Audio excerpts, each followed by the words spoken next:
দয়ার নবী আছেননি বাড়িতে? ভিতর থেকে কে যেন বলে দিলেন, নাই নাই, নবীজি বাড়িতে নাই। ওয়াজ করনি দুইটা চোখের পানি আমার নবীর বাড়ির সামনে রেখে গেল। কি রাখলো? কি রাখলো? চোখের পানি। চলে গেলেন, মায়ের আদেশ, চলে যেতে হয়, দেরি করা যাবে না। কিছুক্ষণ পর আমার নবী, মায়ার নবী উপস্থিত। বাড়ির সামনে দাঁড়ায় নবী একটা চিৎকার মারছে, বাড়িতে কে আসো গো? আমার ওয়াজ করনি বুঝি আসছিল। আল্লাহু আকবার বলো। না দেখে ভালোবাসাই যদি এত জ্বালা রে, আজকে কারা না দেখে নবীর ভালোবাসাই বসে আছো? ওয়াজ করণীর মতো পাগল হইয়া কারা মাহফিলের আয়োজন করেছো? তোমাদের জীবন ধন্য হইয়া গেছে। হযরতে ওয়াজ করণী চলে গেলেন, আমার নবী বাড়ির সামনে দাঁড়াইয়া চোখের পানি ছেড়ে দিলেন। তোরা কে, কোথায় রে? আমার ওয়াজ করণী আসছিল, তোরা বসতে দিলি না। লোকেরা বলেন, হুজুর কেমনে জানেন আসছিল? তোরা কথা জিজ্ঞাস না রে, আমার ওয়াজ করণীর চোখের পানির গন্ধ জমিনে পাওয়া যায়। যেই নবীর ভালোবাসার চোখের এক ফোঁটা পানির দাম আল্লাহর আরশের চাইতেও বেশি। যেই নবীর ভালোবাসার একটা ফোঁটা চোখের পানি যদি কারো জমিনে পড়ে, তার জন্য জাহান্নামের আগুন হারাম হইয়া যায়। ওয়াজ করণী আসছিল, তোরা বসতে দিলি না, আমার ওয়াজ করণী চলে গেল রে। ওয়াজ করণী আর কোনোদিন নবীর সাথে দেখা হয় নাই। যেদিন আমার নবী জগৎ ছেড়ে চলে যাবেন, মদিনার রওজা পাকে শুয়ে যাবেন, তার আগে আগে আবু বকর, ওমর, সাহাবীরা জড়ো হয়ে তাদের একটা আলোচনা শুরু হয়ে গেল। আমার নবী দুনিয়ার থেকে বিদায় হলে নবীজির জুব্বা মুবারক নিশ্চয়ই আবু বকর পাবে। আবু বকর আমার নবীকে বড় ভালোবাসতেন। আরেকজন বলেন না, আবু বকর পাবে না, সম্ভবত মেয়ের জামাই হযরতে আলী রাদিয়াল্লাহু তাআলা আনহু পাবেন। আরেকজন বলেন না, উমর পাইতে পারেন। আরেকজন বলেন উসমান গনি বহু টাকা খরচ করেন, বহু দান করেন, নবীর ভালোবাসায় উসমান গনি পাবেন। এইভাবে আলোচনা শুরু হলে অনেকে মিলে আমার নবী উপস্থিত। কি নিয়ে তোমরা আলোচনা সমালোচনায় বসেছো? হুজুর ভাবতেছিলাম আপনার বিদায় পরে আপনার জুব্বা মুবারক ভাগি জানি কে হয়ে যায়। আমরা কেউ ভাবছি ওমর পাবে, কেউ ভাবছি আবু বকর পাবে, কেউ ভাবছে উসমান গনি পাবে, কেউ ভাবছে হযরত আলী পাবে। আমার নবী দুইটা চোখের পানি জর্জর করে ছেড়ে দিয়ে কান্দে, সাহাবীরা রে আমার জুব্বা মুবারক তোমরা কেউ পাবি না, আমার জুব্বা পাবে আমার ওয়াজ করণী রে। সাহাবীরা একজন আরেকজনের দিকে তাকাই, এটা আবার কোন শব্দ নবীজি ব্যবহার করলেন? ওয়াজ করণী নামে কোনোদিন কাউরে আমরা দেখি নাই। কে সেই ব্যক্তি? জীবনে কোনোদিন আসতে দেখি নাই, আমাদের সাথেও দেখা হয় নাই। এটা কেমন পাগল রে, জীবনে দেখা নাই, জুব্বা পেয়ে গেল। আমার ওয়াজ করণী যদি নবীর ভালোবাসায় জীবনে দেখা নাই, নবীর জুব্বা পেতে পারে। আমার মন বলে আজকে যারা মিলাদুন নবীর আয়োজন করে এই নবীর ভালোবাসায় বসে আছো গো, আপনাদের সঙ্গে আমার নবীর স্বপ্নের দিদার হইয়া যাবে। আল্লাহ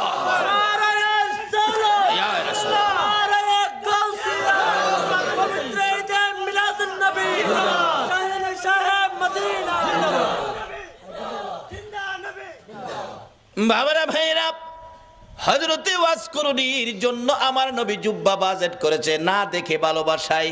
আমরাও তো না দেখে ভালোবাসায় বসে আছি। আজকে কি আমাদের নবী আমাদের জন্য একটা বাজেট কি নবী দিতে পারে না? নবী যে বাজেট করতে পারে এই বিশ্বাস কি আপনাদের আছে? এটা কি মানেন? তাহলে আসেন, অনেক সময় আবার অন্যজনে প্রশ্ন করে বসবে এটার প্রমাণ কি নবী যে বাজেট দিতে পারে। বাস্তবে আসেন, একটা মদিনার ঘটনা। মদিনায় একটা নবীর আশিক ছিল। নবীর আশিকটা নবীজির রওজা পাকের পাশে পইরা থাকে, খায় না। মানুষে কয় তুই খাইতি না, মইরা যাবি তো। কয় খাইতাম না। কেন খাইতি না? যে নবীর বাড়িতে আইছি, নবী যদি খাওয়ায় তাইলে আমি খাবো, না হয় মইরা যাবো, খাইতাম না। রোজার পাশে বইটা রয়েছে। নবীজি স্বপ্ন যুগে একদিন বললেন, এই পাগল, তুই যে পাগলামি করতেছস, আমি খাওয়াইলে খাইবি, এখন কি আমার চুলায় কি রান্না হয়? পাগল কয় রান্না টান্না বুঝি না, আপনি খাওয়াইবেন খামু, না খাওয়াইলে মরে যাবো। কি করব? নবীজি একদিন স্বপ্ন যুগে এসে 2টা রুটি, নবী পাক স্বপ্নে 2টা রুটি দিয়ে গেলেন। আচ্ছা বলুন, নবীজির স্বপ্ন কি স্বপ্ন না বাস্তব? বিশ্বাস করেন? তাইলে আপনি ইমানদার। যেই নবীর ওই রকম এক একজন ইমানদারের জন্য 10টা পৃথিবীর সমান একটা জান্নাতের বাজেট। নবীজির স্বপ্ন কি স্বপ্ন না বাস্তব? যদি কেউ নবীজিকে স্বপ্নে দেখেন, কোনো সন্দেহ নাই সরাসরি নবীকে দেখছেন, কারণ নবীর সুরত ইবলিশ ধরার ক্ষমতা নাই। 2টা রুটি নবী দিলেন। অনেক সময় স্বপ্নে আমরাও তো কিছু পাই, কিছু খাই, এরকম হয় না? হয় না? এক বেচারা স্বপ্নে দেখে চিকন চাইলের পোলাও, দেশি চাউল, দেশি মুরগির রান দেওয়ার আগে হাই খাইতাছে, স্বপ্নে খুব খাইতাছে। এবার যে মুরগির রানের তে গুস্ত ছুড়াই তো টান দিছে না, হাত গিয়া বাড়ি অলনি না হ লাগছে। বাড়ি অলনি তো চিল্লানি মারছে, আমারে মাইরা লাইছে রে, মাইরা লাইছে। চিল্লানিতে কিন্তু হ্যার ঘুম ভাঙছে। ঘুম ভাঙছে পরে কই কি হয়েছে, কি হয়েছে? কই তুমি আমার নাক ভাঙ্গা লাইছো। কই দেখ নাক ভাঙলে ভাঙছে, যে একটা খাউন খাইছি। বাড়ি অন্যি কয় আমি পাশে এত খাউন খাইলে আমারে কইলা না কি খাইছে একটু দেখি। তাড়াতাড়ি করে বাতি জ্বালাইছে, বাতি জ্বালাইয়া দেহে খাতা ছিঁড়া মুহ দিয়া থুই রাখছে। তা আমরার স্বপ্নের খাউন হইলো খাতা ছিঁড়া। বলুন নবীজির স্বপ্নে দেওয়া কি খাতা ছিঁড়া? আসুন না সেই নবীর পক্ষে যাই। আল্লাহু আকবার বলুন। ওই আশিক বলেন, পাগল বলেন, আমি 2 রুটি পাইয়া স্বপ্নেই খাইতে শুরু করলাম। খাইতে খাইতে 1.5 রুটি খাইলাম। অর্ধেক রুটি হাতে আমার ঘুম ভেঙে গেছে। ঘুম ভাঙ্গার পরেও দেখি আল্লাহর কসম, নবীর দেওয়া স্বপ্নের রুটির 1.5 রুটি খাওয়ার পর অর্ধেক রুটি এখনো আমার হাতের মধ্যে আছে। বলুন এই নবী এখনো উম্মতের কিছু দেওয়ার ক্ষমতা আছে কিনা? তাহলে আসুন সেই নবীর পক্ষে যাই, সেই নবীর দেখানো রাস্তাটার মধ্যে দাঁড়াই, তাহলে পাবো। নবীকে স্বপ্নে দেখলে এটা বাস্তব। একজন আল্লাহর ওলি, নামটা আমার খেয়াল নাই, খেলে আসলে বসবো। উনি স্বপ্নে দেখে নবীজির সামনে বসা, নবীজি এভাবে দাড়ি মোবারকে খাওয়াইতেছেন। এমন সময় একখান দাড়ি মোবারক ভাঙ্গা জমিনে পড়ে গেছে। ওই আল্লাহর ওলি কই হাই হাই, নবীজির দাড়ি মোবারক জমিনে। তাড়াতাড়ি করে হাতে ধরে মুঠের মধ্যে নিয়ে আসছেন। ওনার ঘুম ভেঙে গেছে। দেখে ঘুম ভাঙ্গার পরও হাতের মুঠ বন্ধ। মুঠ খুলে দেখে নবীজির দাড়ি মোবারক। ছিল স্বপ্ন, এখন বাস্তব। হাই হাই, নবীজির দাড়ি মোবারক কই রাখবো, কোথায় রাখবো? জায়গা, ভালো জায়গা কই আছে? এখন না পাইয়া মাথার টুপির মধ্যে দিয়া সিলাই করে মাথায় রাখে। ওই আল্লাহর ওলি বলেন নবীজির দাড়ি মোবারক আমার মাথায় থাকার কারণে দিনের বেলা রৌদ্রের মধ্যে রাস্তায় বাহির হলে মেঘের টুকরা এসে আমার মাথার উপর ছায়া দিত। আজকে সে নবীর পক্ষে যতদিন মুসলমান না যাবে ততদিন পর্যন্ত বিপদ থেকে বাঁচতে পারবে না। বিপদ থেকে বাঁচার একটাই পথ, সেই পথটা হলো নবী মুহাম্মদুর রাসূলুল্লাহর পথ। যে নবী স্বপ্নে দিলে এখনো দিতে পারে, আচ্ছা সে নবীর পক্ষে আমরা যারা বসে আছি, নবীজি কি আমাদের কিছু দিতে পারে না? তাই বলতেছিলাম, ওয়াজ করুনি নবীর ভালোবাসায় কি পাইতেছে দেখেন। আর আপনাদের জন্য কি বাজেট? আমার ওয়াজ করুনিকে আমার জুব্বা মুবারক তোমরা দিয়ে দিও। আবু বকর উমর প্রশ্ন করে বসলেন, হুজুর ওয়াজ করুনি কে, কোথায় থাকে, পরিচয় কি? আমার নবী চোখের পানি ছেড়ে দিলেন, ও আমার সাহাবীরা শোনো, ওয়াজ করুনি পরিচয় হলো নাম জিগাইলে নাম বলবে না, ঠিকানা জিগাইলে ঠিকানা বলবে না, কিন্তু বুঝবে কেমনে? তার হাতের মধ্যে সাদা অল্প একটু দাগ আছে, এই দাগটা দেখলেই বুঝবি ইনি হলেন আমার ওয়াজ করুনি। লম্বা ঘটনা। আবু বকর উমর লইয়া, মতান্তরে আবু বকর হযরত আলীকে লইয়া নবীজির জুব্বা মুবারক নিয়ে পাহাড়ে পাহাড়ে ঘুরে ওয়াজ করুনির খবর পাই না। বাবারা ভাইয়েরা, ও বাবারা ভাইয়েরা, আসুন না নবীর আশেক কিভাবে পরিচয় পাওয়া যায়। যাইতে যাইতে কোথাও পাই না, রাখালেরা রে ওয়াজ করুনি নামে কোনো পাগল তোমরা দেখছনি? রাখালেরা বলেন আপনার নাম কি? আবু বকর। ও আবু বকর, ওয়াজ করুনি চিনি না। ওই সামনের পাহাড়ের উপরে নির্জনে একটা পাগল বসে থাকে, নাম কি আমরা জানি না। দৌড়ে গেলেন, দুইজন প্রশ্ন করেন আপনার নাম কি? ও আমার নাম জিগেলেন, আমি তো আল্লাহর বান্দা। তাইলে কিছুটা ইঙ্গিত পাওয়া গেছে। আরে আপনার নাম কি? আরে বাবা নামটা কি দরকার, আমি আল্লাহর বান্দা, আমি কি মিথ্যা বলছি? কয় না, নামটা বলেন। আমি আখিরি নবীর উম্মত। এমনি ওমর থাফা দিয়ে ডাইনে হাতে ধরছে। যে ডাইনে হাতে ধরেছে, অস্করণী চোখের পানি ছেড়ে দিয়ে চিৎকার মারছে, ওমর, আবু বকর রে, নিশ্চয়ই তোমরা আমার আখিরি নবীর খবর নিয়ে আইছো। আমার আখিরি নবী ছাড়া আমার এই গোপন খবর কেউ জানে না। আমার নবীর খবর কি? আমার নবী বুঝি দুনিয়ায় নাই রে? ও আবু বকর, ওমর দুইজনে মিলে প্রশ্ন করেন কিভাবে জানেন আপনি? কত সম্পর্ক ছিল, জীবনে কোনো দিন দেখে নাই। কারা গো? এই নবীর মিলাদুন নবীর আয়োজন করেছো, নবীর ভালোবাসার রশি মদিনার সাথে লাগাইছো, নিশ্চয়ই তোমাদের সাথে একদিন আমার নবীর স্বপ্নের দিদার হয়ে যাবে। আবু বকর ওমর ডাকে, ও ওয়াজ করুনি? নাই রে, আমার নবী দুনিয়ায় নাই। এই জুব্বা মুবারক তোমার জন্য বাজেট করেছে। ওয়াজ করুনি বলেন, আমার জন্য জুব্বা নিয়ে আসছো, এই জুব্বা আমি কেমনে রাখবো রে? আমার নবী নাই, আমি নবীর উম্মতের জন্য কি করব? আবু বকর ওমর প্রশ্ন করেন, আমরা আপনাকে কোনোদিন দেখি নাই, এত বড় বাজেট, এত বড় সম্পর্ক কিভাবে করলেন?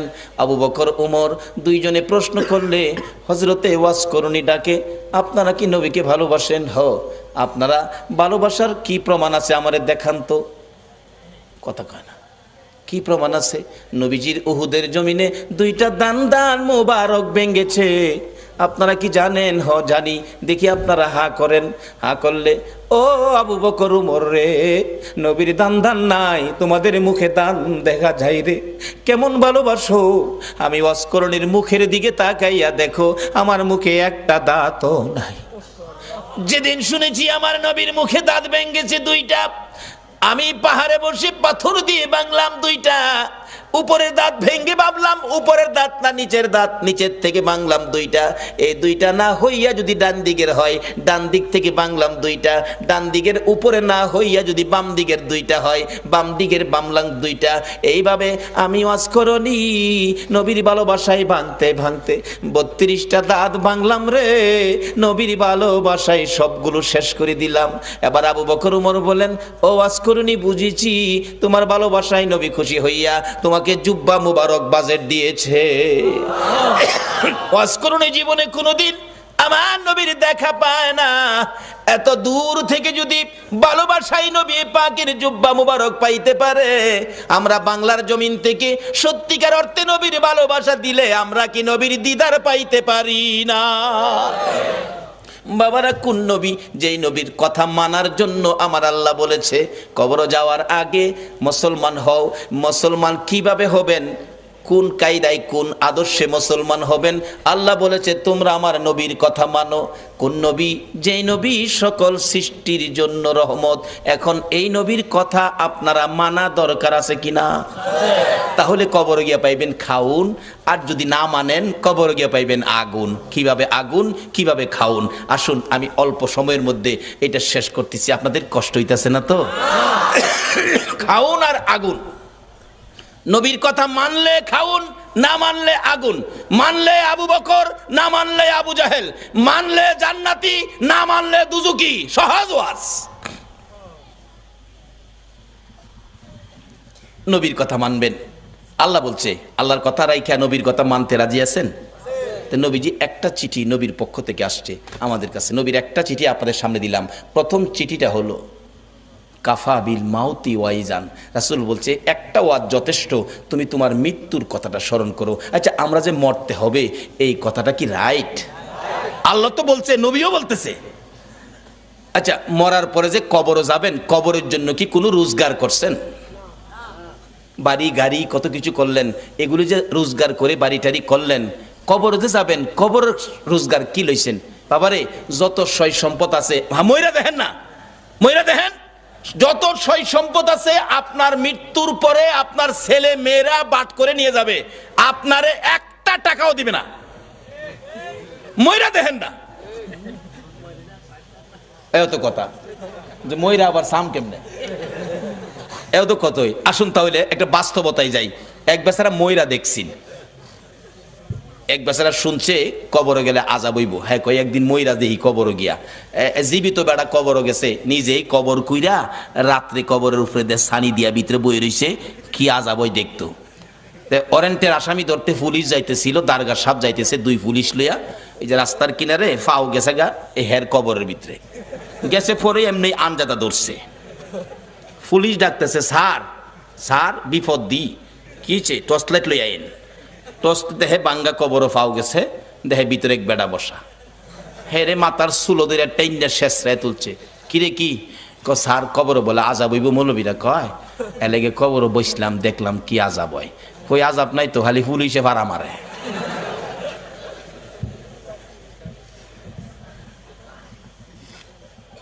পরে আঞ্জাদা ধরলাম, পরে দেখলাম যে চুলো দুইটা টাইনা তুললেন, এই তো, আর আজাব কই।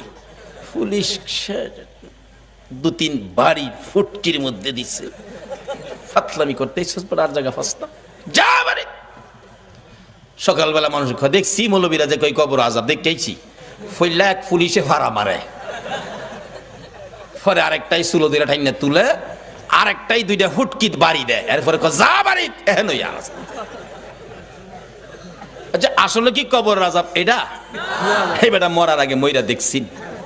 ও যুবক, কবরের আযাব পাকিস্তানের ঘটনা। 91 সনে মাসিক পত্রিকার খবর, একটা যুবক মৃত্যু হলে পীর দুহা কবরস্থানে তাকে দাফন করার জন্য কবর কুরে লাশ নিয়ে গেছে, যা দেখে কবরটা বন্ধ হয়ে গেছে। অর্থাৎ কবরে বুঝাইতেছে তোর মতো পাপীকে আমি রাখবো না। 91 সনের মাসিক পত্রিকার। ইমাম সাহেব ছিলেন আল্লাহর ওলি মানুষ। আল্লাহর ওলি আসনা দেশে, এখন তো ওলিদের মর্যাদা নাই, এখন ওলির দরকার পড়ে না, এখন ওলির কোনো প্রয়োজন পড়ে না, যে যুগ পড়ছে। আবার মাঝে মাঝে দেখি পড়ে, যখন বন্যায় সারা দেশ পানির নিচে নাইগা, তখন দেখছি রেডিও সেন্টারে গান দেয়, ওলি আল্লাহর বাংলাদেশ, কয় না, শহীদ গাজীর বাংলাদেশ, তাদের হস্তে রহম করুন আল্লাহ। এই লজ্জা করে না তাদের হস্তে তাদের দোয়া যে দাও? বিপদে বললে বুঝি ওলি দরকার পড়ে, এরপরে ওলি লাগে না।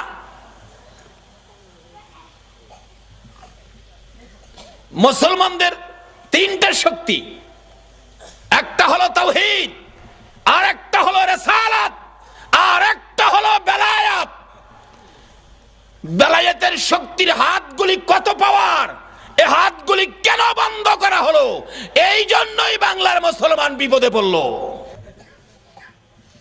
তার আগে নবীর চিঠি হাতে নেন, নবীর চিঠি, আর দুনিয়া ও মাজরাতুল আখিরা। বাবারে যুবক, দুনিয়ায় বন্ধুর চিঠি পাইলে 3 বার করে পড়ো বন্ধুর চিঠি। বান্ধবীর চিঠি পাইলে দরজা বন্ধ করে পড়ো। ওই নবীর চিঠি পড়ো যেই নবী 63 বছর জিন্দেগি উম্মতি উম্মতি বলে কানছে, এখনো সোনার মদিনায় শুইয়া শুইয়া আমার নবী 24 ঘন্টা উম্মতি উম্মতি বলে কান্দে। বলুন এই নবীর পক্ষে থাকা আমাদের দরকার আছে কিনা? বাবারা ভাইয়েরা, এই নবীর চিঠির মর্যাদা যদি দিতে পারেন ভাগ্য ভালো হয়ে যাবে। চিঠির মর্যাদা দিয়েছেন উমরের জীবনী খুলুন, হযরত উমর। নবীর চিঠি নয়, নবীর আদুরের নাতি ইমাম হুসাইন রাদিয়াল্লাহু তাআলা আনহুর চিঠির মর্যাদা দিয়ে উমরের জীবন তো ধন্য হয়ে গেল। হুসাইনের চিঠির মর্যাদা দিয়ে যদি উমরের জীবন ধন্য হয়, নবীর চিঠির মর্যাদা দিলে বলুন আমাদের জীবন ধন্য হবে কিনা? ওমর নবীর চিঠি নয়, আদুরের নাতি হুসাইনের চিঠির মর্যাদা কিভাবে দিয়েছেন।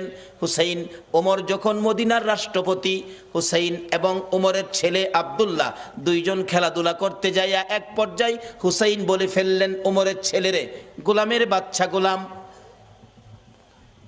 আব্দুল্লাহ কয়, হুসাইন আমারে গোলামের বাচ্চা গোলাম কইছেন? হ্যাঁ, বুঝছেন আমার বাবা রাষ্ট্রপতি, বাগেরে থাপ্পড় দেয়, চিনেন না আমার বাবারে।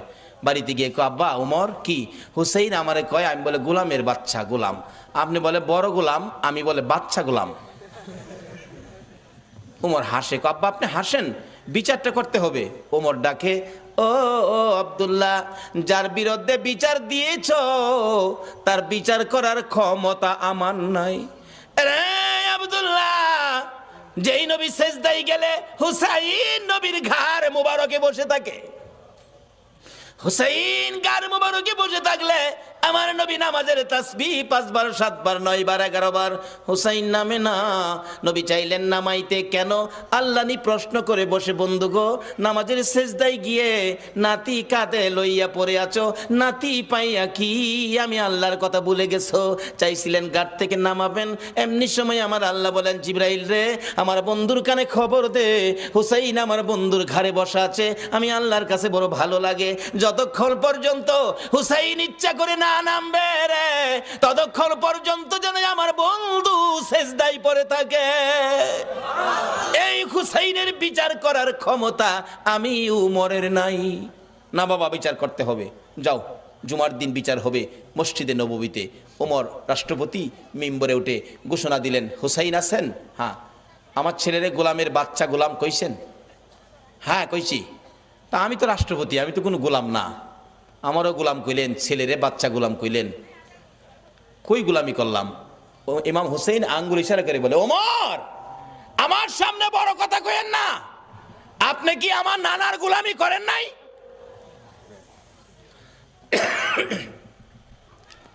ওমর দুইটা চোখের পানি গাল বেয়ে বেয়ে জর্জর করে ছেড়ে দিলেন। মসজিদে নববীর মুসল্লিরা রে, তোমরা কি শুনেছ হুসাইন আমাকে কি বলছে? শুনেছি। আমি বলে নবীর গোলামি করেছি। হ্যাঁ। হুসাইন পারবেননি এই কথাটা কাগজে লিখে দিতে? পারবো, আমি দেখছি যেটা পারবো না। আমার নানার গোলামি করেছে ওমর, তাই ওমরের ছেলেরে গোলামের বাচ্চা গোলাম গালি দিলাম। ওমর এই চিঠিখানি হাতে লইয়া ডাকে, মসজিদের নববীর মুসল্লিরা রে, আমি নবীর গোলামি করেছি, প্রমাণ দিয়েছে ইমাম হুসাইন, আমি ওমর আর কোথাও কোনো ভয় করি না। ওমর বলেন, হুসাইন বলেছে আমি নবীর গোলামি করেছি আর আমি ভয় পাই না, নবীর গোলাম হইয়া কবরে যাব। ও মুসল্লিরা, আমি ওমর যদি মৃত্যুবরণ করি, হুসাইনের চিঠির মর্যাদা দিলেন ওমর, আমি ওমর যদি মৃত্যুবরণ করি, আমার কাফনের ভিতরে ঢুকাইবার আগে হুসাইনের লেখা চিঠি রে, নবীর গোলামি করেছি, আমার হাতের মধ্যে দিয়ে আমার হাতটা কাফনের মধ্যে দিয়ে দিও। আমার আল্লাহ কই, ওমর রে, আমার নবীর আদরের নাতি হুসাইনকে ভালোবাসা দিলে, আমার নবী মদিনার রওজাত থেকে বলুন এই ভালোবাসার খবর পাইছে কিনা? হুসাইনের চিঠির মর্যাদা দিয়ে ওমরের অবস্থা কি? ওমর রাষ্ট্রপতি, মসজিদে নববীর মধ্যে নামাজের ভিতরে ওমরের কলিজার মধ্যে ছুরির আঘাত করেছে, জামাতের মধ্যে ওমর ঢলে পড়ে গেছে, রক্তে মসজিদে নববী লাল লাল হয়ে গেছে, মুসল্লিদের পায়ের নিচে জামাতের মধ্যে রক্ত যাইতেছে, মুসল্লিরা নামাজের মধ্যে চিৎকার মারছে, কার রক্ত রে? মসজিদে নববী লাল হয়ে গেছে। ওমর ঢলে পড়ে আছে, ওমরের ছেলে ডাকতেছে, মুসল্লিরা গো, আমার বাবারে আঘাত করেছে, কে জানি, দরজা বন্ধ করে দেন, প্রতিশোধ নিব, বিচার করব কোন মুনাফেক জানি আঘাত করেছে। ওমর ছোট্ট ছোট্ট সুরে ডাকে, ও বাবা আমার কাছে আসো, প্রতিশোধ নিবা, বিচার করবা আমাকে খুশি করার জন্য। হ বাবা, বাবা রে, বিচার করে প্রতিশোধ নিয়ে খুশি করতে পারবি না, আমাকে যদি খুশি করতে হয় আমি তো মরে যাব রে বাবা। একটা কথা শুনো। কি কথা? ছেলে, নবীজির রওজার পাশে আমার ভাই আবু বকর ঘুমাইছে, আর একটা জায়গা খালি আছে রে ছেলে, আমাকে যদি খুশি করতে হয় মা আয়েশা সিদ্দিকার কাছ থেকে অনুমতি নিয়ে আসো, আমি উমরকে নবীজির পাশে নিয়ে শুয়াইতে পারো। নবীর পাশে যদি আমারে শুয়াইতে পারো রে, আমি উমর খুশি হইয়া যাইব। অথচ তখনও তিনি রাষ্ট্রপতি, ইচ্ছে করলে গায়ের জোরে শুইতে পারতেন, কিন্তু ইসলাম কোনোদিন গায়ের জোর ব্যবহার করে না। নবীরে মানেন, সব বুঝে আসবে। দৌড়ে গেলেন উমরের ছেলে, মা আয়েশা সিদ্দিকা, আমার বাবাকে ছুরির আঘাত করেছে, বাবার মৃত্যু হয়ে যাবে, বাবা কাঁদতেছে, নবীজির রোজার পাশে একটু জায়গা এখানে শোয়ার জন্য অনুমতি দেবেন? মা আয়েশা ভাবতেছেন, ইচ্ছে ছিল আমি এখানে শুইব নবীজির পাশে, এক পাশে আমার বাবা আবু বকর, আরেক পাশে আমি শুইব। উমর অনুমতি চাইলেন, কি বলবো, আচ্ছা আপনি এখন যান, আমি একটু পরামর্শ করি। উমরের ছেলে চলে গেছে, বাবা অনুমতি হয় নাই, তুমি আবার যাও, আবার যাও। আবার আয়েশা দেখে মা আয়েশা সিদ্দিকা নবীজির রওজার পাশে দাঁড়িয়ে আছে, প্রশ্ন রাখতেছেন, নবী গো, উমর আপনার পাশে শুইতে চাই, ইচ্ছে ছিল আমি আয়েশা আপনার পাশে শুইব। হুজুর বলুন কে আপনার পাশে শুইব? আমি আয়েশা না উমর? আমার নবী হুসাইনের চিঠির মর্যাদা দেওয়ার কারণে রোজার ভিতর থেকে নবী ডাকতেছে, রে আয়েশা, আয়েশা রে, আমার উমরকে আমার পাশে শুয়ার অনুমতি দে। নবী ডাইকা ডাইকা পাশের বিছানায় শুয়াইলেন। নবীর আদরের নাতি হুসাইনের চিঠির মর্যাদা দিলে নবী যদি ডাইকা ডাইকা পাশে শুয়াই গো, এই নবীর চিঠির মর্যাদা সরাসরি দিলে বলুন বিপদে পড়লে নবী আমাদের পাশে আসবে কিনা? বাবারা ভাইয়েরা, মরতে হবে, মরার আগে আসুন রাস্তাটা ক্লিয়ার করি। নবীর চিঠির মর্যাদা দেই।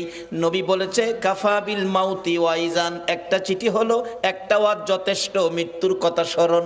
আরেকটা চিঠি হলো আদ-দুনিয়া ও মাজরাতুল আখিরা, এই জগৎ থেকে আখিরাতের বাজার আমাদের করতে হবে, কিন্তু দুনিয়ার বাজার করলাম, আখিরাতের বাজার নাই।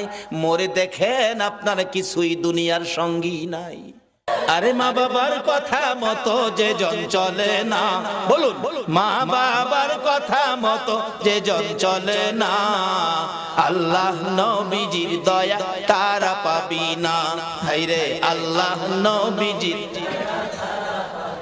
মা বাবাকে দুঃখ দিলে নামাজ রোজা যাই বিফলে, মা বাবাকে দুঃখ দিলে নামাজ রোজা যাই বিফলে, মার কলি যায় আঘাত দিলে খোদা সহে না, মার কলি যায় আঘাত দিলে খোদা সহে না, আল্লাহ নবীজির দয়া তারা পাবি না। হায়রে আল্লাহ নবীজির। মা একটা চিৎকার মারছে, কবিরাজ আমি মা রাজি আছি। একজন শুধু রাজি হইছে, বলুন এই ব্যক্তিটা কে? জোরে বলুন কে? কোন মা রে? আমার নবী বলেছে এই মায়ের পায়ের নিচে তোমার জান্নাত। বাবারে, আর যাই করো না করো, মা বাবার মনে কষ্ট দিও না। মা বলেন কবিরাজ আমি রাজি আছি। কবিরাজ বলেন মা কেউ রাজি হলো না, আপনি কেন রাজি হলেন? মা দুঃখের কথাগুলো বুঝাইতে চাইতেছে, কবিরাজ রে, এই সন্তান যখন আমি মায়ের পেটে ছিল 10 মাস 10 দিন, কোন রাত সারা রাত আমি ঘুমাইতে পারি নাই, দাঁড়ায়া দাঁড়ায়া কাটাইছি। যেদিন বাবা দুনিয়ায় আসবে রে কবিরাজ, প্রথম দিনের ব্যথা সহ্য করেছি, কারো কাছে কই নাই। দ্বিতীয় দিনের ব্যথা জিহ্বা কামড়ায় সহ্য করেছি। তৃতীয় দিনের ব্যথা সহ্য করতে পারি নাই রে কবিরাজ, বেহুশ হয়ে গেছি। আমার শাশুড়ি মা দৌড়ায় আসছে, আমার বৌমার কি হলো? আশপাশি মুরব্বী মহিলাদেরকে দৌড়াইয়া জোর করেছে। মহিলারা বলছে ভয় পায় না, অন্য কিছু না, আপনার বৌমার সন্তানাদি হবে। তাহলে তোমরা আমার বৌমার মাথায় পানি দাও গো, আমার বৌমা বেহুশ হয়ে গেছে। কবিরাজ বালতির পর বালতি পানি মাথায় দিয়ে জ্ঞান যখন ফিরলে রে কবিরাজ, এত ব্যথা সহ্য করতে পারি না। আমি মুরব্বী মহিলাদেরকে বলেছিলাম, সন্তানের প্রসব এত ব্যথা আমি আগে জানি না গো মা। ও মুরব্বী মা মহিলারা, আমার একটা দাও দাও, নিজের গলা নিজে কাইটা মৃত্যুবরণ করি, সহ্য করতে পারি না। দেখলাম মহিলারা দাও জাতীয় সবগুলো জিনিস ঘরের বাইরে ফালাইয়া দরজা বন্ধ করে দিয়েছে। আবার বলেছিলাম, মহিলারা গো, আমার 2 টাকার বিষ কিনা দাও গো, সন্তানের প্রসবের এত ব্যথা আমি আগে জানি না। কবিরাজ মহিলার আমার মাথায় হাত বুলাইয়া বুলাইয়া বলছে, মা পাগলামি করিস না, সন্তানের প্রসব এই ব্যথার কষ্ট আমরাও করেছি, সন্তানের মা হইলে এই কষ্ট করতে হবে রে মা। আল্লাহরে ডাকো, আল্লাহ আল্লাহ করো। এক একটা ডাক মারতাম রে কবিরাজ, ব্যথায় সহ্য হইয়া আল্লাহ গো কইয়া। এই ডাকগুলি যখন শুনে আমার আল্লাহ আরশে বসে বাজেট দিয়ে দিলেন। ফেরেশতারা রে, যেই মা প্রসব ব্যথার যন্ত্রণায় আমারে আল্লাহ গো কইয়া ডাক মারে রে, এক একটা ডাকের বিনিময় এক একটা কবুল হজের নেকি আমি আল্লাহ দান করে দিলাম। মার কষ্টের বিনিময় আমার আল্লাহ দেয়, আমরা সন্তানেরা দেই না। বাবারে, ভালোবাসতে পারেন নবীকে, মসজিদ বানাইতে পারেন, মাদ্রাসা বানাইতে পারেন, নামাজ পড়তে পারেন, রোজা করতে পারেন, হজ করতে পারেন, যাকাত দিতে পারেন, মুফতি মুহাদ্দিস মুফাসসির হইতে পারেন, মক্কা মদিনার ইমাম সাহেব যদি হয়ে যাও, এই মা বাবারে যদি কষ্ট দাও গো, আমার নবীর সুপারিশ নসিব হবে না।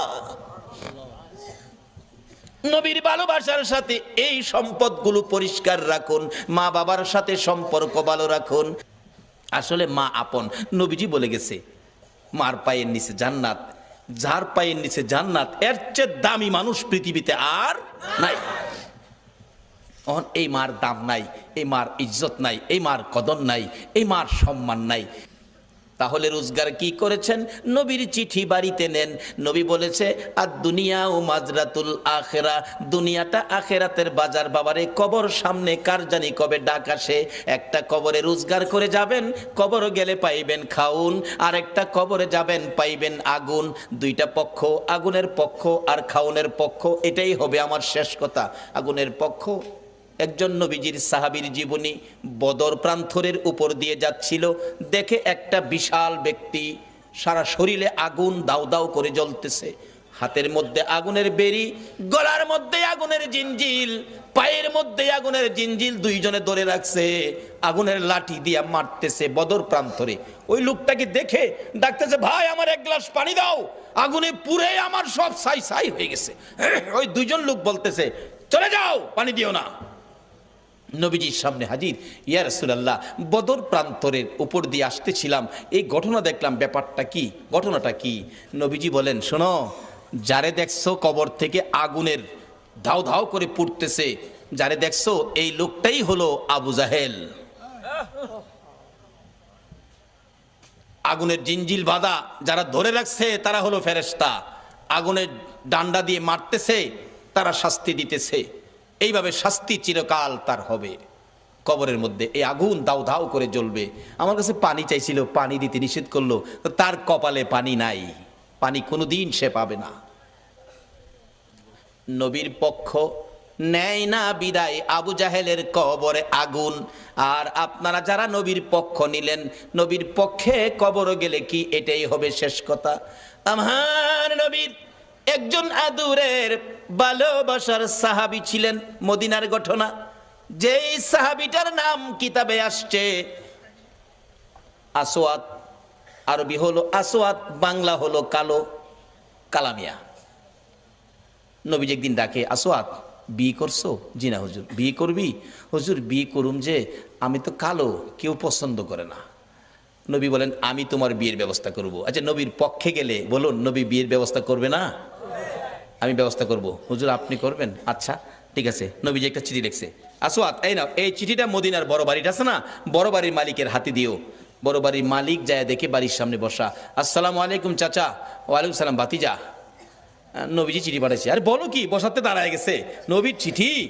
খুলে দেখি লেখা, তোমার সুন্দরী মেয়েটাকে আমার কালো সাহাবীর কাছে বিয়ে দিয়ে দাও, ইতি রাহমাতাল লিল আলামিন। চুমা খাইয়া বুকে লাগাইছে, হায় হায় কি ভাগ্য, নবী চিঠি পাঠাইছে, আমার সুন্দরী মেয়েটাকে কালো সাহাবীর কাছে বিয়ে দিতাম। কিতাব লেখে মেয়েটা এত সুন্দরী ছিল, মদিনার মধ্যে এর চেয়ে সুন্দর কোনো মেয়ে ছিল না।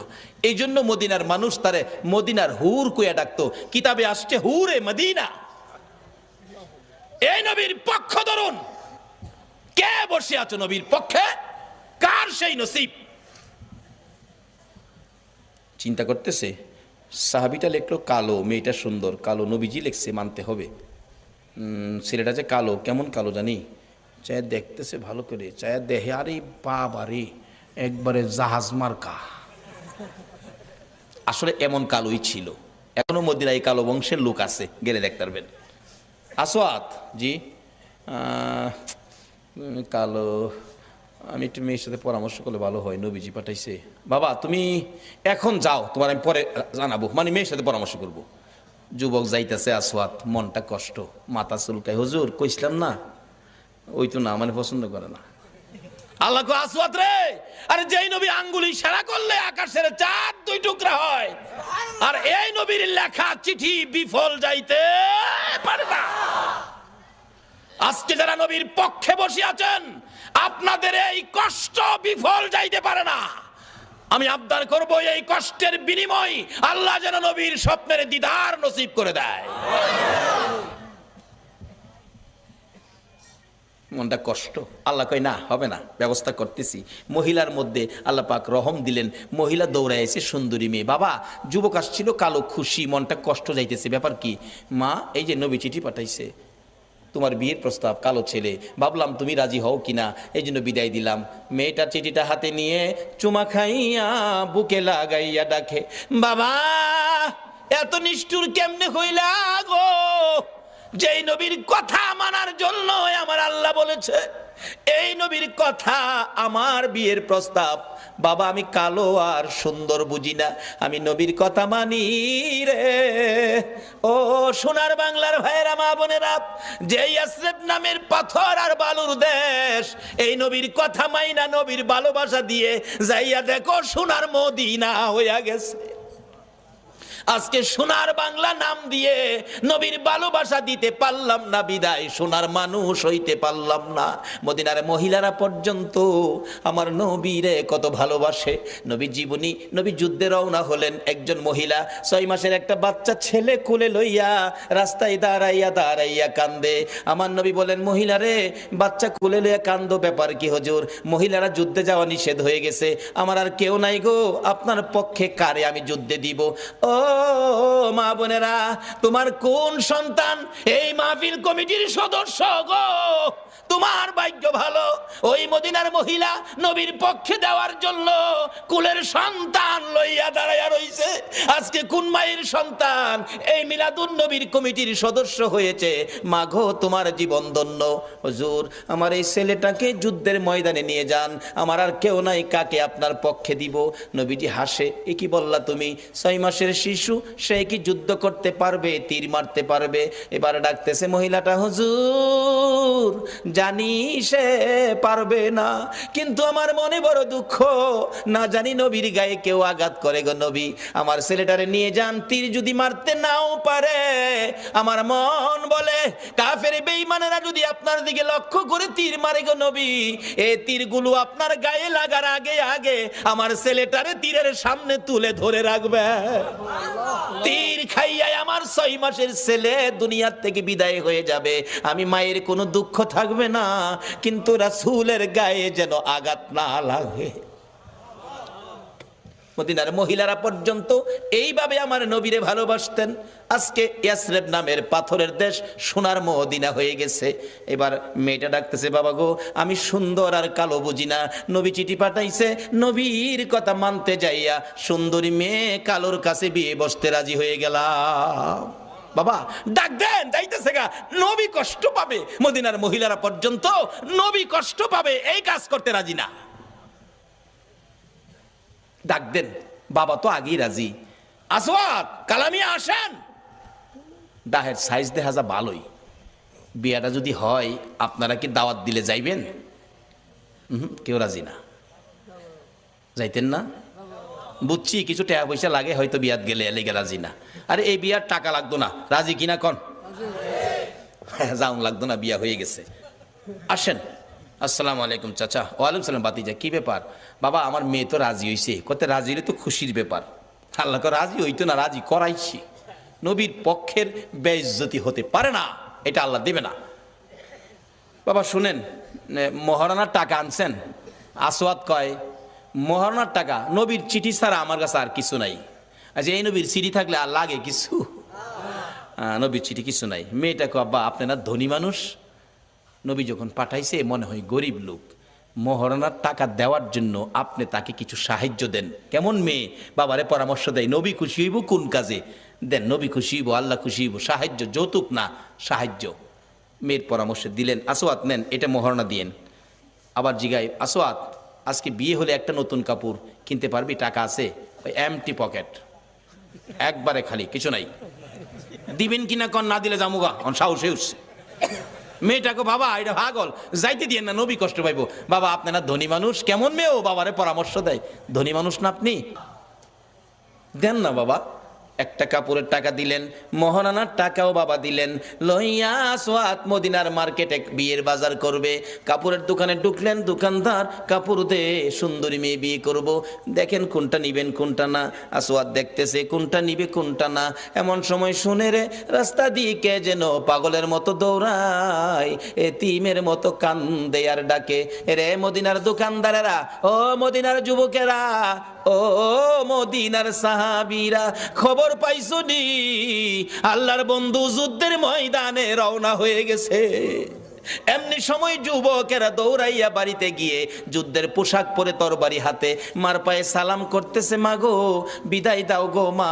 নবী বলে যুদ্ধে গেছে, বিদায় দাও, দেখা হবে হাসরের ময়দানে। দোকানদারেরা দোকান বন্ধ করতেছে, দোকানদারি করবে না। আসওয়াত নিজেকে নিজে প্রশ্ন করে, ও আসওয়াত, নবী বলে যুদ্ধে যাইতেছে, তুই কি এখন যুদ্ধের বাজার করবি না বিয়ের বাজার করবি? মন ফাইসালা দিলেন, নবী যুদ্ধে যাবে, বিয়ের বাজার করব না। বিয়ের বাজারের সবগুলো টাকা লইয়া, নবীর ভালোবাসা কাকে কয়, একটা তরবারি বিয়ের বাজারের টাকা দিয়ে যুদ্ধের বাজার তরবারি কিনে নবীর পিছে পিছে দৌড়াইয়া যুদ্ধের ময়দানে যুদ্ধ করতে করতে হযরতে আসওয়াত শহীদ হয়ে গেছে। যে যুদ্ধে 70 জন সাহাবা জীবন দিয়েছে, আমার নবী যুদ্ধ শেষে ডাকতেছেন, সাহাবীরা রে আমার শহীদদেরকে দাফন কর, গোসল দিস না রে, রক্ত মাখা জামা গুলো পাল্টাইস না, রক্ত মাখা জামা সহ দাফন করে দে। আমি নবী হাসরের ময়দানে আমার আল্লাহরে দেখাবো আমার উম্মতেরা কত পাগল ছিল। সেই নবীর ভালোবাসায় কারা বসে আছেন? আমার নবী দাফনের নির্দেশ দিলে 69 জনকে রক্ত মাখা জামা কাপড় সহ দাফন করা হলো। 70-এর মাথায় দূরে পড়ে আছে হযরতে আসওয়াত। নবী বলেন, সাহাবীরা রে আমার আসওয়াত বিয়ে করতে গিয়েছিল, এই ময়দানে দেখা যায়। একজন বলেন, হুজুর আমি দেখেছি বিয়ের বাজারের টাকা দিয়ে আপনার কথা শুনে যুদ্ধের বাজার করে জীবন দিয়ে ফেলেছে। আমার নবী বলেন, কাছে যাইয়া দেখি নতুন তরবারিটা হাতে চিত হয়ে পড়ে আছে, জিহ্বাটা বাহির হয়ে কপালে লাইগা রইছে, কলিজাটা বাহির হইয়া থরথর করে কাঁপতেছে। আমার নবী ডাকে, আসওয়াত রে মদিনার হুর নিলি না, নবীর ভালোবাসায় জীবন দিলি রে, কলিজা দেখাইয়া বিদায় হইলি, মাবুদ আমার আসওয়াত রে কি দিবা গো আল্লাহ। নবী বলেন, আমি কবরের পাশে দাঁড়িয়ে আছি, আসওয়াতের লাশটা ধরে ধরে নিয়ে আনতেছে কবরে দেওয়ার জন্য। নবীজি কবরের দিকে তাকাইয়া মুস্কি মুস্কি হাসতেছেন। সাহাবীরা বলেন, ইয়া রাসূলুল্লাহ এই কবরের দিকে তাকাইয়া মুস্কি মুস্কি হাসেন কারণ কি? আমার নবী বলেন, সাহাবীরা রে আমি যা দেখি তোমরা তা দেখো না, আমি যা জানি তোমরা তা জানো না। হুজুর কি দেখে হাসলেন আমরা জানতে চাই। আমার নবী ডাকে, সাহাবীরা রে আমার আসওয়াত মদিনার হুর ফালাইয়া আমি নবীর ভালোবাসায় বিয়ের বাজারের টাকা দিয়ে যুদ্ধের বাজার করে জীবন দিয়ে কবরে রওনা হয়েছে। আমি তার কবরের পাশে দাঁড়াইয়া দেখি রে মদিনার হুরের পরিবর্তে রে আসওয়াতের কবরে জান্নাতের হুর পাঠাইয়া দিছে। একটা পক্ষ হলো জান্নাতে খাউন, কবরের মধ্যে জান্নাতের হুর, আরেকটা পক্ষ হলো কবর আগুন। যেই পক্ষটা নবীর দুশ্মন এটার কবরে হবে আগুন, আর যেই পক্ষটা নবী ভালোবাসছে নবীর পক্ষে ছিল এই পক্ষটাই হবে জান্নাতের খাউন, আর কবরে হবে জান্নাতের হুর। বাবারা, কবরে যখন যাইতেই হবে এই পক্ষটা ধরুন, যেই পক্ষটাই কবরে গেলে, যেই নবীর ভালোবাসাই কবরে গেলে দুনিয়ার হুরের পরিবর্তে জান্নাতের হুর কবর আসে, সেই পক্ষটাই হলো মিলাদুন নবীর পক্ষ, সেই পক্ষটাই হলো ঈদে মিলাদুন নবীর পক্ষ, সেই পক্ষটা হলো এই নবীর ভালোবাসা, এই নবীর কথাগুলো মানা। আল্লাহ আমাদের সকলকে এই নবীকে ভালোবাসা, এই নবীর কথা মানার তৌফিক দান করুক। সকলে বলুন আমিন। আসুন দেখি কার ইমানি শক্তি কত। ওই নবীর উপর দুরুদ সালাম মদিনা পাঠাইতে আপনারা কে কে রাজি? আসুন নবীর উপর দুরুদ সালাম মদিনা পাঠাইয়া নবী সালাম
আসুন আমরা দোয়া করি, দোয়ায় শরীক হন। আল্লাহুম্মা আমিন। রব্বানা যালামনা আনফুসানা ওয়া ইল্লাম তাগফির লানা ওয়া তারহামনা লানাকুনান্না মিনাল খাসিরিন। রাব্বিরহামহুমা কামা রাব্বায়ানি সাগীরা। রব্বুল আলামিন জান্নাতের বাগানে বসে জান্নাতি মেহমান লইয়া তুমি যার প্রেমে সব বানাইছো, ওই নবীর আশেক পাগল লইয়া বাংলার জমিন থেকে দুরুদ ও সালাম মদিনা পাঠাইছি গো আল্লাহ। আমাদের দুরুদ ও সালাম গুলো পাখির মতো উড়াইয়া উড়াইয়া দয়ার নবী মায়ার নবীর রওজা আতহারে পৌঁছাইয়া দাও। আল্লাহ গো, মিলাদুন নবীর উসিলাই, আজকের মাহফিলের উসিলাই, দুরুদ ও সালামের উসিলাই আমরা যারা হাত বাড়াইছি আমাদের তামাম জিন্দিগির গুনাহগুলো ক্ষমা করে দাও।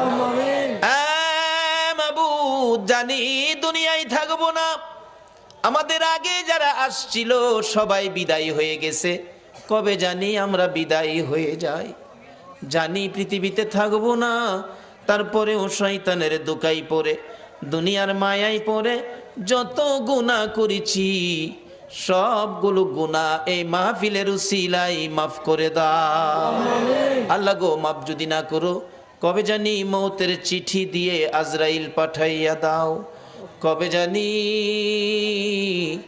কার বিছানা খালি হইয়া যায়। কবে জানি বড় বাড়ি বড় ঘর সুন্দর বিছানার থেকে চারজনে দৌড়ে দৌড়ে টাইনা টাইনা বাহির করবে। উঠানের কিনারে পর্দা টানাইয়া উত্তর দিকে মাথা দিয়ে শুয়াইয়া নাকে কানে তুলা লাগাইয়া রে বড়ি পাতার গরম পানির জীবনের শেষ গোসল করাবে। আদুরের সন্তানেরা বারিন্দায় দাঁড়ায়া দাঁড়ায়া ডাকবে, বাবা গো পর্দার ভিতরে কিসের গোসল করো গো বাবা। মা টাইনা টাইনা সন্তানের বুকে জড়াবে, আয় এতিম, এতিম রে আয় আমার বুকে আয়, তোর বাবা যেই গোসল করে রে আজ থেকে তোমরা এতিম হইয়া গেছো। মউত কত এতিম দেখি রাস্তায় রাস্তায় দাঁড়ায়া কান্দে। একটা এতিম ছেলে ঈদের দিন পুরান জামা কাপড় লাগাইয়া কান্দে। জিজ্ঞেস করি, বাবা কেন কান্দো? হুজুর সবাই নতুন জামা পরলো, আমার নতুন জামা নাই। কেন নতুন জামা নাই? বাবাকে বলো নতুন জামা দিবে। ছেলেটা কান্দে, হুজুর আমার বাবা নাই, আমি এতিম গো এতিম, একটা জামা কিনার মতো আমার কেউ নাই গো। ও এতিম রে এতিম। কবে জানি কার সন্তানেরা এতিম হয়ে যায়, কবে জানি কার জীবনের শেষ গোসল, কবে জানি কার জীবনের শেষ পোশাক সাদা কাপড় লাইগা যায়। ওই দিন আসার আগে এ মাহফিলের উসিলায় আমাদের সবাইকে তুমি মাফ করে দাও।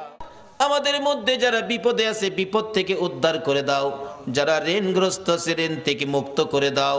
আল্লাহ গো, ও আমার আল্লাহ, যাদের ছেলে নাই ছেলে দাও, যাদের মেয়ে নাই মেয়ে দাও, যাদের ছেলেও নাই মেয়েও নাই ছেলে মেয়ে দিয়ে তাদের কলিজা ঠান্ডা করে দাও গো আল্লাহ।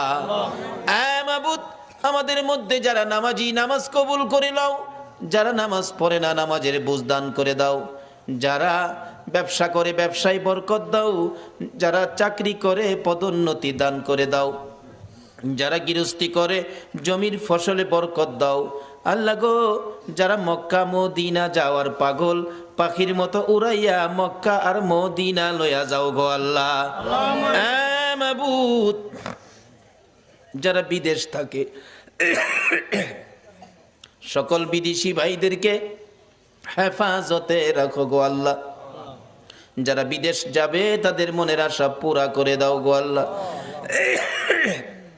খাস করে আজকের মাহফিল কমিটি সোনার ছেলেদেরকে তোমার নবীর পক্ষে কবুল করো গো আল্লাহ। সভাপতি সাহেব, সুযোগ্য চেয়ারম্যান সাহেব, এত রাত পর্যন্ত মাহফিলের পক্ষে কষ্ট করেছে। আল্লাহ ওনাকে নেক হায়াত বাড়াইয়া দাও। এই পর্যন্ত যারা মাহফিলে মিলাদুন নবীর পক্ষে কষ্ট করে বসে আছে গো, সবাইকে তোমার নবীর স্বপ্নের দিদার দেখাইয়া দিও গো আল্লাহ। তোমার নবীর স্বপ্নে না দেখাইয়া কারু গায়ে সাদা কাফন লাগাইও না গো আল্লাহ। আল্লাহ মিলাদুন নবীর পক্ষে যারা বসা সকলকে তুমি আফত বিপদ আযাব গজব অ্যাক্সিডেন্ট বা মুসিবত শয়তানের শয়তানি দুশ্মনের দুশ্মনী হইতে বাঁচাইয়া রহমত বরকত শান্তি দ্বারা ভরপুর করে দাও গো আল্লাহ। আল্লাহ খাস করে দোয়ার দরখাস্ত করেছেন, এই মাহফিলে সাহায্য করেছেন প্রবাসী ভাইয়েরা, আল্লাহ যাদের সহযোগিতায় এই মাহফিল কায়েম হয়েছে, আল্লাহ তাদেরকে নেক হায়াত বাড়াইয়া দাও। এই সংগঠনের সদস্য ভাইরা বড় কষ্ট করে নবীর বাগান সাজিয়েছে, আল্লাহ গো এই সদস্য ভাইদেরকে তুমি নেক হায়াত বাড়াইয়া নবীজির প্রেমের মালা গলায় পরাইয়া দাও। আল্লাহ যাদের পিতামাতা কবরে মাফ করে দাও। আল্লাহ যারা পরীক্ষার্থী পরীক্ষা দিতেছে, মা বাবার মনে বড় আশা রে ছেলে মেয়ে ফাঁস করে বাড়িতে আসবে, আল্লাহ মা বাবার কলিজা ঠান্ডা করে দিও। সকল পরীক্ষার্থী ভাই বোনদেরকে তুমি কামিয়াবি দান করে দিও গো আল্লাহ।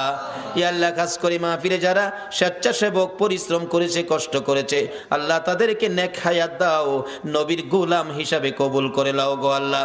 যাদের সহযোগিতা করেছে এই মাহফিলের জন্য, আল্লাহ এই গ্রামবাসী সকলে মিলে তাদের মিলেমিশে থাকার তৌফিক দাও।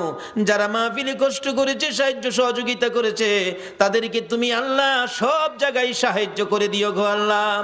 ইয়া আল্লাহ খাস করে যারা এই প্রতি বছর মাহফিলের পক্ষে থাকে, আল্লাহ মাহফিলে থাকে থাকবে আসছে আসবে সাহায্য সহযোগিতা করেছে করবে, সকলকে তুমি কাল কিয়ামতে নবীর গুদারায় উঠাইয়া ফুলসিরাতের ফুল পার করে দিও গো আল্লাহ। এই সংগঠনের সদস্য যারা বিদেশ থাকে সবাইকে তোমার দুরুদ সালাম, আল্লাহ গো তোমার নবীর দুরুদ সালামের প্যাকেট করে তোমার কুদরতি হাতে দিলাম। এই সদস্য বিদেশের জমিনে যারা থাকে সবাইকে তুমি হেফাজতে রাখো গো আল্লাহ। সকলকে তুমি রুজি রোজগারে বরকত লাগাইয়া বেশি বেশি করে নেক হায়াত বাড়াইয়া দাও। আল্লাহ যারা নবীর মিলাদের পক্ষে আসে না, আল্লাহ সবাইকে বুঝ দিয়ে নবীর মিলাদের পক্ষে কবুল করে নাও। আল্লাহ মসজিদ কমিটির সদস্যদেরকে নেক হায়াত বাড়িয়ে দাও, তোমার ঘরের খেদমত বেশি বেশি করার তৌফিক দান করে দাও।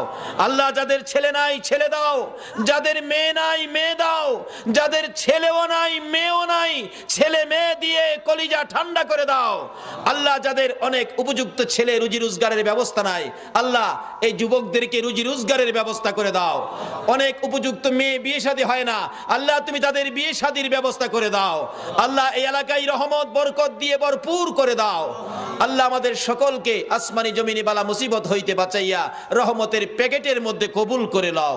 আল্লাহ এই মাহফিল তোমার কুদরতি হাতে দিয়ে গেলাম, কিয়ামত পর্যন্ত এই মাহফিল তুমি কায়েম রাখো। এই মাহফিলের পক্ষে যারা আসছে আসবে সাহায্য সহযোগিতা করেছে করবে, সকলকে কাল কিয়ামতে নবীর গুদারায় উঠাইয়া ফুল সিরাতের ফুল পার করে দিও। আল্লাহ মা বোনেরাও কষ্ট করেছে, রাবিয়া বস্তির মতো বানিয়ে দাও। কাল কিয়ামতে খাতুনে জান্নাত ফাতেমাতুজ জাহরার সাথে হাসর নসিব করে দিও। আল্লাহ মাহফিল শেষে যারা যেখানে যাবে সহি সালামতে পৌঁছাইয়া দিও। সাল্লাল্লাহু তাআলা আলা খায়রি কলকিহি মুহাম্মাদি ওয়া আলা আলিহি ওয়া আসহাবিহি আজমাইন বিহাক্কি লা ইলাহা ইল্লাল্লাহু মুহাম্মাদুর। বাবারা আসুন না, বাজেট কি সামনে যাইতেছি।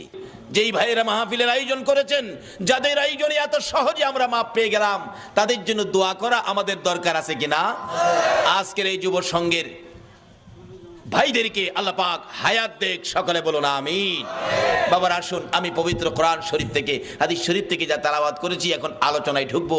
আল্লাহ যেটুকুন তৌফিক দিবেন আমি সেটুকুন আলোচনা করব। আসুন আলোচনায় যাই, তার আগে একটু মহব্বতে দুরূদ শরীফ পড়ুন, আলোচনায় ঢুকে যাব। আল্লাহুম্মা সাল্লি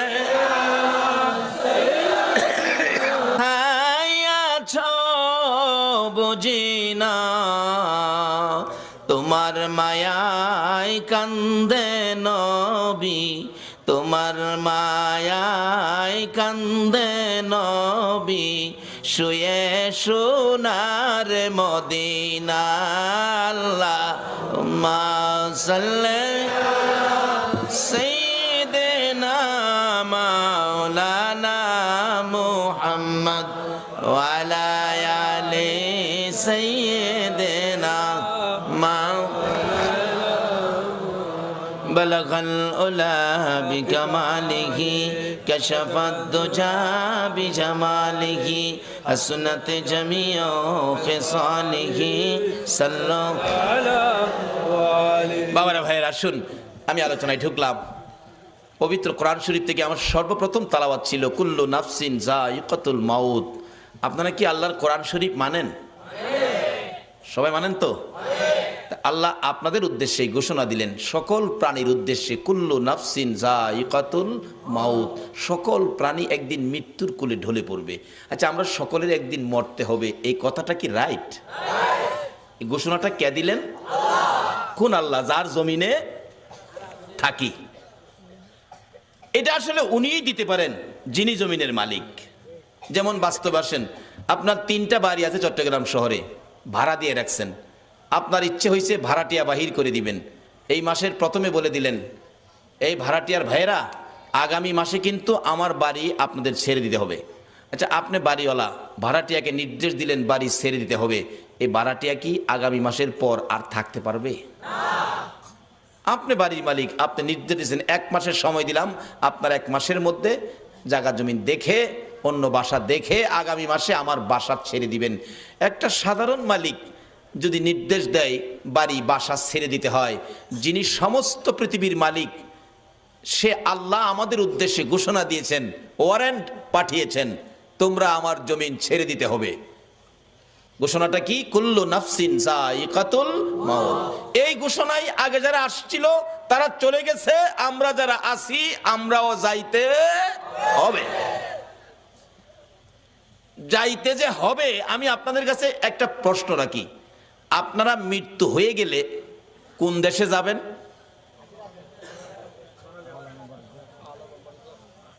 কবরে যাবেন না? আখেরাত তো এখন না, আখেরাত তো বহু দূরে। প্রথম কই যাবেন? সবাই বলুন কই? আচ্ছা, কবরে যে যাবেন, কবরের অবস্থা কি জানেন? আমি যে বললাম 2টা লাইন আছে, একটা লাইনে যদি কবরে যাইতে পারেন তাইলে কবরে পাবেন খাউন। খাউন কোরআন শরীফে বলছে আল্লাহ, বাল আহিয়াউন ইনদা রাব্বিহিম ইরযাকুন। আল্লাহু আকবার বলুন। একটা লাইনে কবরে গেলে পাইবেন খাউন, আর একটা লাইনে কবরে গেলে পাবেন আগুন। আপনারা কি আগুনের লাইনে যাবেন না খাউনের লাইনে যাবেন? সবাই কি খাউনের পক্ষে? তাইলে মৌলবীরা দোষ দিয়েন না, খালি মৌলবীরা খায়। আপনারা সবাই কিন্তু খাউনের পক্ষে, কি ঠিক নেই? আমরা এমন একটা লাইন ধরবো যে লাইনটাই কবরে গেলে খাউন, আর যে লাইনটাই কবরে গেলে আগুন, এটার থেকে আমরা আল্লাহর কাছে পানা চাবো। রাজি আছেন তো? তা আসুন, এই কবরে যখন যাইতেই হবে, লাইন 2টা রাখলাম, আসবে পরে কোন লাইনে আগুন, কোন লাইনে খাউন। অবশ্য কবরে কিন্তু যাইতেই হবে। কি?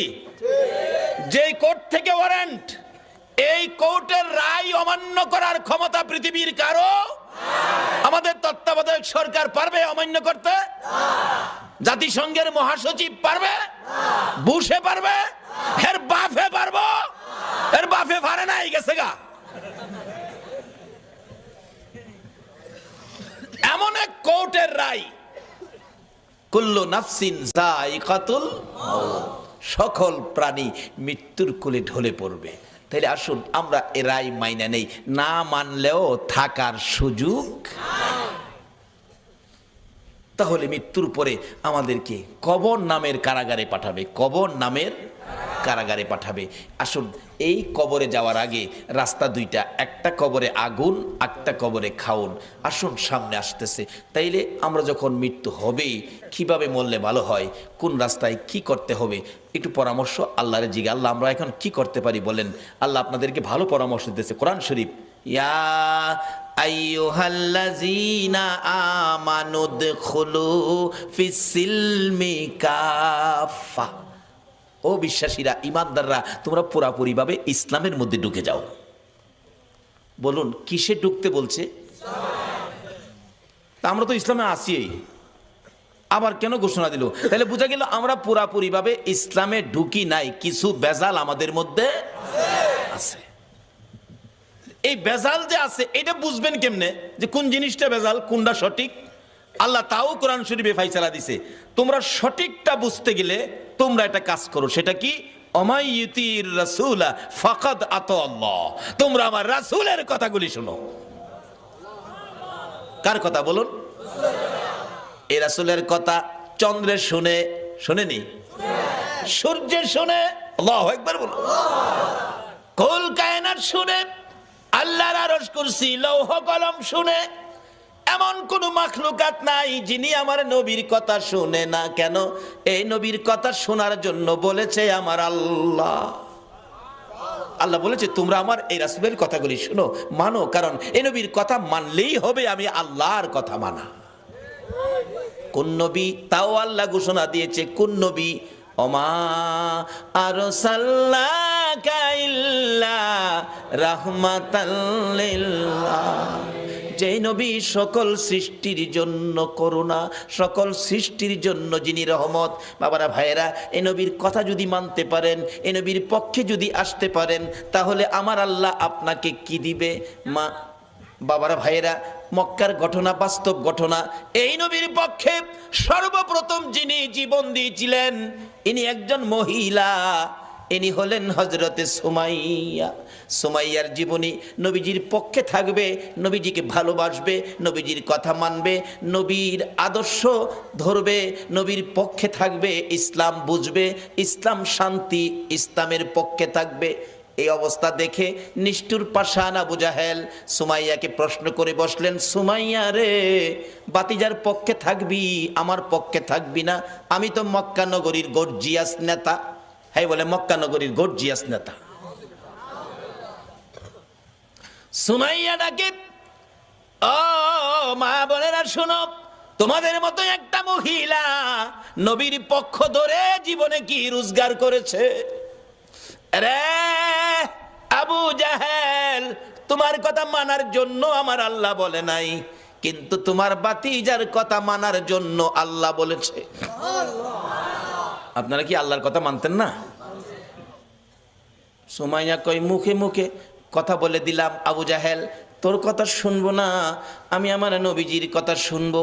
আবু জাহেল বলেন, এত বড় দুঃসাহস কারো তো নাই এই মক্কা নগরীতে। আবু জাহেল নিষ্ঠুর পাষাণ এক পর্যায়ে রাগ হইয়া, সন্ত্রাসী আবু জাহেল সুমাইয়াকে শেষরাইয়া ঘর থেকে বাহির করে মরুভূমির খোলা জায়গায় দাঁড় করাইয়া টাইনা টাইনা পরনের সবগুলো কাপড় খুলে ফেলেছে। যে কাপড়টা খোলা যায় না টাইনা টাইনা ছিঁড়ে ফেলেছে। একবারে উলঙ্গ করে পাগলিনী আমার নবীর আদরের, আমার নবীর পাগলিনী সুমাইয়াকে উলঙ্গ করে দাঁড় করাইয়া ডাকতেছে, আবু জাহেল ও সুমাইয়া বল এবার তোরে কে রক্ষা করবে? সুমাইয়া চোখ দুইটা বন্ধ করে হাতটা এইভাবে বুকের উপর রেখে চোখের পানিগুলো গাল বেয়ে বেয়ে জর্জর করে ছাড়তেছে। আবু জাহেল ডাকে, মক্কার লোকেরা রে, দেখা যা আমার বাতিজার পক্ষের লোক সুমাইয়াকে উলঙ্গ করেছি। সুমাইয়া কান্দে, মাবুদ। আবু জাহেল মক্কার মানুষ ডাকে আমারে দেখার জন্য, তোমারে একবারও ডাক দেয় না। মাবুদ, আমি সুমাইয়া তোমারে ডাক দিলাম, তোমার বন্ধুর পাগলিনী সুমাইয়ারে দেখা যাও না। আমার আল্লাহ বলেন, সুমাইয়া রে, আমার বন্ধুর ভালোবাসায় বেইজ্জতি হইতেছস, আমি আল্লাহ তোর দাওয়াত কবুল করলাম, আমি তোরে দেখবো। আবু জাহেল রাগ হয়ে গেছে, আল্লাহরে ডাকো দেখার জন্য, দাঁড়াও ভালো করে দেখাইতেছি। ঘরের ভিতরে যাইয়া বল্লম নিয়ে বেরিয়ে আসলেন আবু জাহেল।